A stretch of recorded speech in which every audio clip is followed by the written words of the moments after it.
오늘은 그런 극심한 불면증으로 오셨는데 4개월 만에 완치되신 50대 여성 환자분의 이야기를 들려드리도록 하겠습니다.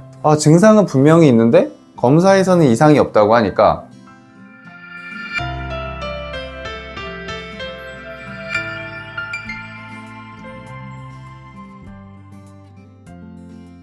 안녕하세요. 더드림하니원 대표원장 정재환입니다. 수면제를 먹어도 잠드는데 2~3시간씩은 걸리고 겨우 잠들어도 새벽에 3~4번씩 깨시는 분들이 의외로 많습니다. 오늘은 그런 극심한 불면증으로 오셨는데 4개월 만에 완치되신 50대 여성 환자분의 이야기를 들려드리도록 하겠습니다. 이 환자분은 정말 심각한 불면증으로 오셨어요. 수면제와 안정제를 드시는데도 불구하고 잠드는데 기본 2시간 이상은 걸리고 하루에 3~4번은 꼭 밤중에 깨셨습니다. 스트레스 받거나 신경 쓰는 일이 생기면 이런 불면증이 더더욱 심해졌죠. 아침에 일어나도 잔 것 같지가 않다, 오히려 더 피곤하다, 이렇게 말씀을 하셨고요. 당연히 이미 여러 병원도 다니셨고 약약도 계속 드셨지만 전혀 나아지지가 않았습니다.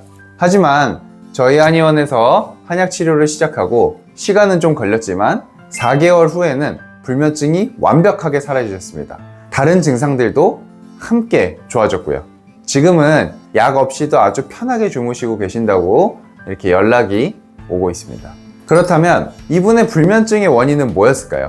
또 다른 환자분들의 불면증의 원인은 뭘까요? 바로 자율신경 실조입니다. 자율신경이란 걸 쉽게 비유하면 자동차의 엑셀과 브레이크라고 생각을 하시면 됩니다. 교감신경은 엑셀에 해당합니다. 우리 몸을 긴장시키고 활동하게 만듭니다. 부교감신경은 브레이크입니다. 우리 몸을 이렇게 이완시키고 쉬게 만듭니다. 그런데 이 환자분은, 또 다른 불면증 환자분들은 이 교감신경이 과도하게 항진되어 있어요. 쉽게 말해서 엑셀이 과도하게 밟혀 있는 상태다, 계속 밟혀 있는 상태다, 이렇게 보시면 됩니다. 그러니까 몸은 긴장하고 불안한 상태가 지속됩니다. 그러니까 당연히 잠이 올 수가 없죠. 자율신경 실조, 이렇게 긴장과 스트레스가 과도하면 불면증만 일으키는 게 아닙니다.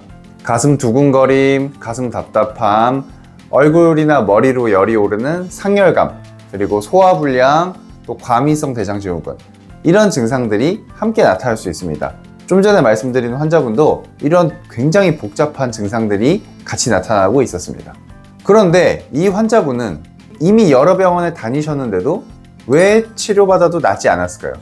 첫 번째 이유는 기존 치료는 대부분 증상을 억제하는 방식입니다. 불안하면 안정제, 잠이 안 오면 수면제, 이런 약들은 일시적으로 증상을 누르는 효과는 있지만 근본적인 해결책은 안 됩니다. 교감신경이 과도하게 작동해서 뇌에서 호르몬이 분비되는데 약약은 그 호르몬만 조절하려고 합니다. 하지만 문제는 애초에 과도하게 반응하는 몸의 시스템입니다. 그래서 약을 끊으면 다시 증상이 바로 재발을 합니다. 그래서 이건 이제 치료라기보다는 단순히 억누르는 방법인 거죠. 두 번째, 그동안 안 나왔던 이유는 환자분들이 이제 가장 답답해 하시는 부분인데요. 여러 검사를 해도 뚜렷하게 이상이 나오지 않으니까 적절한 치료법을 못 찾습니다. 방금 전에 말씀드린 환자분도 대변이 무르니까 내시경을 했는데 크게 이상이 없다고 하는 거죠. 가슴이 두근거려서 심전도 검사를 했는데 별 문제가 없다고 합니다. 그럼 이제 환자분 입장에서는 이런 얘기를 계속 들으면 어떨까요? 증상은 분명히 있는데 검사에서는 이상이 없다고 하니까 내가 이상한 건가? 예민한 건가? 이런 생각까지 들게 됩니다. 왜 이런 일이 생길까요? 보통 병원 검진에서 하는 검사는 구조적이고 눈에 보이는 원인만 찾으려고 하기 때문입니다.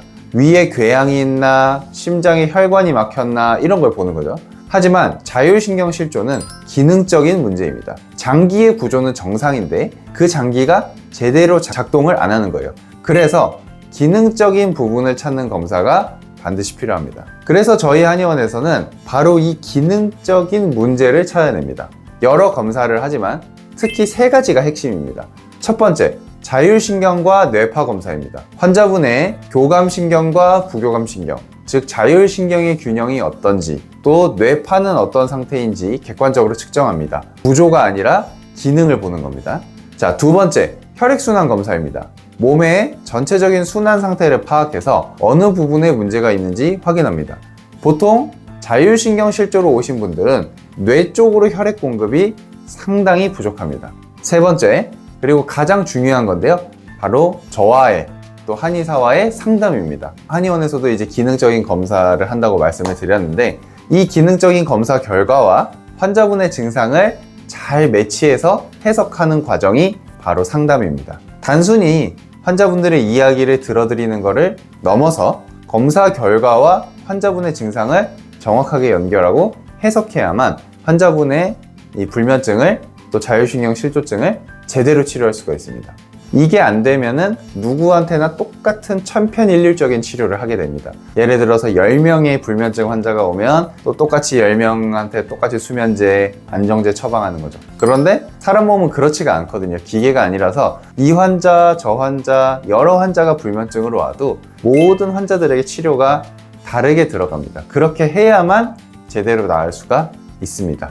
근데 보통은 이제 이런 치료를 안 하기 때문에 대부분 끊임없이 수면제와 안정제에 대한 내성이 생기고 지속적으로 강도를 높여가게 됩니다. 그래서 저희 한의원에서는 주로 한약 치료를 진행하게 됩니다.